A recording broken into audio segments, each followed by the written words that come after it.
गोवर्धन पूजा पर्वत स्वरूप की पूजा क्यों होती है? पर्वत के स्वरूप में गोवर्धन की पूजा होने के 2-3 कारण हैं। एक जो ऐतिहासिक कारण है वो ये है कि जब राम सेतु का निर्माण हो रहा था उस समय द्रोणगिरी पर्वत से गिरिराज जी को लाया गया, लेकिन चूंकि खबर आई कि अब राम सेतु का कार्य पूरा हो गया है तो हनुमान जी ने इनको यहीं छोड़ दिया। तो इन्होंने कहा, आपने मुझे मेरे समूह से दूर कर दिया और आप मुझे राम जी की सेवा में भी लेकर के नहीं गए, अर्थात मैं न संसार के काम आया और न परमात्मा के काम आया, न परिवार के अपने काम आया और न मैं सेवा में कार्य आया, तो मेरे जीवन का तो अर्थ ही खो गया। तब हनुमान जी ने कहा, जो परमात्मा की सेवा में या किसी भी तरह परमार्थ में अपने पग आगे बढ़ा देता है उसके जीवन का अर्थ कभी समाप्त नहीं होता।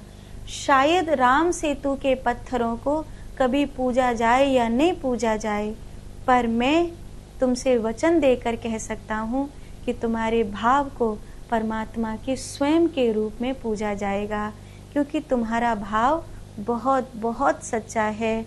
इसीलिए एक समय स्वयं ठाकुर जी तुम्हारी सेवा लेने के लिए आएंगे। तो ठाकुर जी जब उनकी सेवा लेने के लिए आए, जिस समय प्रकृति अनुकूल नहीं थी, उस समय अपने ब्रजवासियों की रक्षा के लिए भगवान कृष्ण ने संसार की सबसे पहली अंडरग्राउंड व्यवस्था करी थी, जिसे 7 दिन 7 रात्रि सब ब्रजवासी उसमें सुरक्षित रहे। तो कई जो शत्रु ब्रजवासी भी थे जिनको कभी कृष्ण की महिमा का ज्ञान नहीं था, वो भी 7 दिन 7 रात्रि इस विग्रह की छांव में आकर के सुरक्षित हुए, तो उन्होंने भी कृष्ण की महिमा को स्वीकार किया।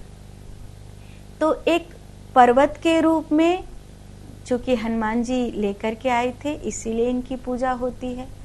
दूसरी एक कथा है, यह भी ऐतिहासिक कथा है कि महर्षि पुलस्त्य जो विश्वामित्र के पिता हैं और रावण के दादाजी हैं, महर्षि पुलस्त्य अपनी तपस्या के लिए एक सतोगुणी कंदरा चाहते थे।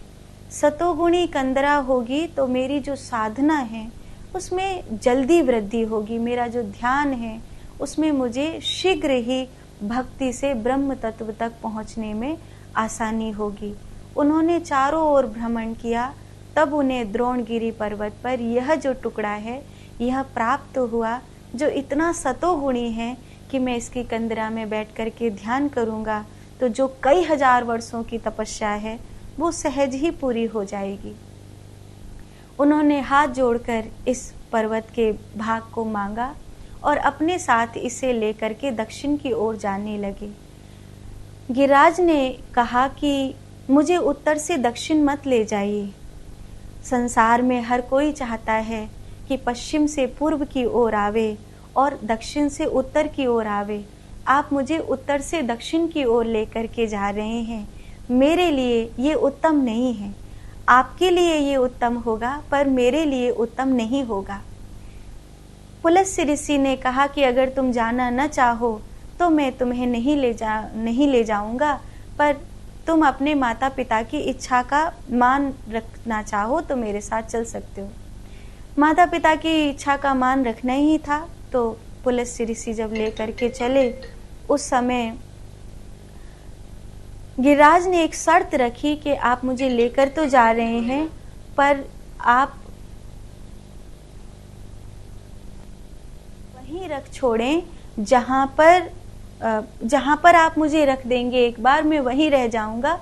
आप एक बार मुझे अगर धरती पर रख देंगे तो मैं दोबारा उठ करके नहीं जाऊंगा। पुलस्त्य ऋषि जब लेकर के चले, संध्या बंदन का समय हो गया, ब्रज की बहुत पवित्रता यहाँ महसूस होने लगी, तो उन्होंने यहीं गिरिराज जी को रख दिया। संध्या बंदन के बाद जब भोर में पुनः ले जाने लगे, उठाया तो उठे ही नहीं। बहुत प्रयास करने पर जब उठ करके नहीं गए तो उन्होंने श्राप दे दिया कि तू अहंकारी है, मैं तुझे श्राप देता हूँ कि हर दिन तू 1 तिल घटेगा। तो तब से लेकर हर दिन 7,500 वर्ष से ज़्यादा उन बातों को बीत चुके हैं। तब से एक तिल रोज गिरिराज जी का जो विग्रह है वो कम होता है।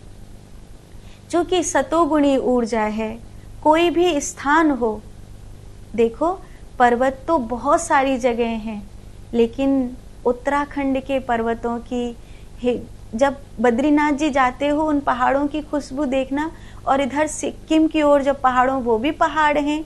हम जब नागालैंड में कथा सुनाने के लिए गए थे तो वहाँ एक सिलचर करके जगह है, उसमें आगे ऊपर चढ़ के जाते हैं तो वो काफ़ी ऊंचाई यहाँ है वहाँ पे, तो वहाँ के भी पर्वत हैं और जगह के भी पर्वत हैं। लेकिन कितनी जगह हमने पहाड़ों पर गाड़ियाँ चढ़ते हुए देखी हैं। बहुत बहुत मतलब पहाड़ तो पहाड़ है, लेकिन एक जगह एक सतोगुणी अनुभूति होती है और दूसरी जगह वैसी सतोगुणी अनुभूति नहीं होती है। तो ये जो पर्वत हैं इसमें सतोगुणी अनुभूति है, सतोगुणी अनुभूति है। दूसरी बात, ये ब्रज में प्रकृति को, वर्षा ऋतु को लाने के लिए सबसे ज्यादा हरित क्षेत्र उस समय माना गया। पर्वत के रूप में ही भगवान यहाँ पर विराजमान है। यहाँ अब तक कई लाख ऋषियों ने तपस्या करी है और इस पत्थर ने उस तपस्या को देखा है, उस तपस्या को पूर्ण किया है।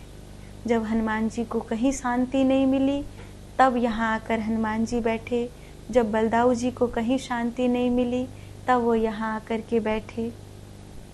राधा रानी ने स्वयं यहाँ आकर कृष्ण से वियोग हो जाने के बाद जो पीड़ा थी उस पीड़ा को थोड़ा सा कम पाया।